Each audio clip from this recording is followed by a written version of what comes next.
Tu as ta femme, vous êtes deux dans un pays comme le Canada, un pays encore pas facile, où le wokisme est partout. Tu abandonnes maintenant les enfants, 3 enfants, tu es dans les 2 heures. 2 heures, c'est quoi même, mon frère? Une fois le dimanche, tu fais ton sport, tu l'as chez toi. Mais bon, le samedi, tu t'organises aussi. Tu vas aller, elle part aussi aller s'amuser avec ses copines.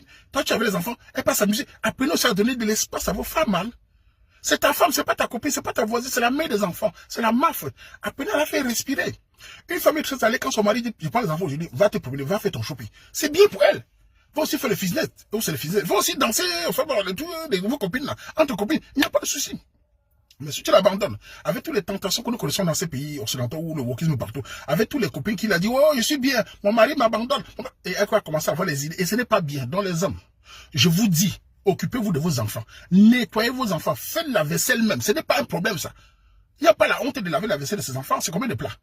Non, mais j'ai trouvé ce sujet, c'est terrible. En tout cas, si le mari m'écoute, dis, man, si on te mouna, hein. Je sais pas quoi tu fais à la maison là. Si on te mouna, ta femme, c'est ta femme, hein. Tes amis passent après, hein. Parce que tes amis, on a tous des amis, hein, mais l'anga que tu as épousé, c'est ta femme. Hein. Je ne sais pas quel genre d'amitié aujourd'hui, où tu as un ami, ton ami abandonne sa femme, tu dis à ton ami, dis man, tu laisses t'engager qui normal. Tu laisses avec des enfants ou non, c'est comment normal? Non, bah, on va te mouna, on va se voir après, on va faire comme ça après, c'est comme ça on fait. Donc, j'encourage les hommes d'occuper de leurs propres enfants. Ce sont vos enfants. C'est d'abord la première chose. Maintenant, je veux aussi parler aussi de la RSC. Ma soeur, écoute-moi bien. J'ai lu ton sujet, ça m'a inquiété. Je te dis, dans ton sujet, tu parles de suicide, tentative de suicide. Petite sœur, je ne sais pas, tu as grandi où? 5 ans au Canada. Tu menaces de te suicider pour tes propres enfants. 3 enfants, tes propres enfants. Comment font les mères célibataires? Comment font les femmes qui ont 5 enfants? Un pays qui a la machine à laver, un pays qui a la machine pour laver les assiettes. Tu te plains de tout ça, tu menaces de te suicider pour tes propres enfants. J'espère que toi-même tu n'es pas chiante, parce que je sais que certaines femmes, parfois, quand elles se plaignent comme ça, il s'agit d'aller voir un psychologue. What? Pour parler de ton couple, alors ta belle famille au Cameroun.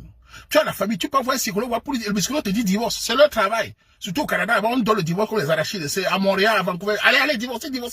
Comment tu peux décider d'aller voir un psychologue? Ta belle famille, où tu as été doté par le psychologue. Et maintenant, tu menaces de te suicider. Déjà, moi, personnellement, les personnes africaines, je vous demande aux gens qui vont se choquer. Voilà, si tu viens vers moi, tu dis, je vais me suicider, je vais te dire, pas avant, c'est toi.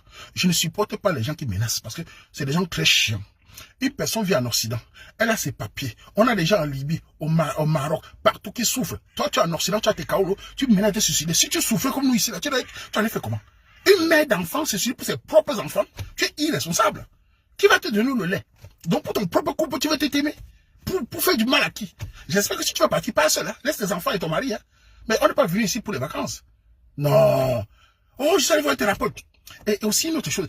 Apprends aussi à être douce. J'espère que ce n'est pas que tu es chiante, le gars fuit la maison. Parce qu'on peut fuir la maison 3 fois par semaine. J'espère que tu ne le critiques pas tout le temps. Après, ça a bien critiqué. J'espère que tu ne cries pas.